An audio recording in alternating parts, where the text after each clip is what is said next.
আমাদের জীবন থেকে আরও একটি বছর ফুরিয়ে গেল। খুব আফসোস লাগছে, হতাশা লাগছে। আস্তে আস্তে আমাদের জীবনটা ছোট্ট হয়ে আসছে। মহান রব্বুল আলামিনের কাছে প্রার্থনা করছি, হে রহমানুর রহিম,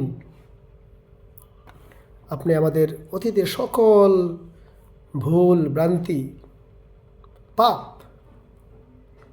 এগুলো ক্ষমা করে দিয়েন এবং ভবিষ্যতে যেন আপনার দেখানো পথে চলতে পারি, 5 ওয়াক্তের নামাজ আদায় করতে পারি, মানুষকে ভালোবাসতে পারি, মানুষের কাছে, মানুষের বিপদে এগিয়ে আসতে পারি, গরিবদেরকে সাহায্য করতে পারি। এই তৌফিক আল্লাহ তুমি আমাদেরকে দিও। আমিন।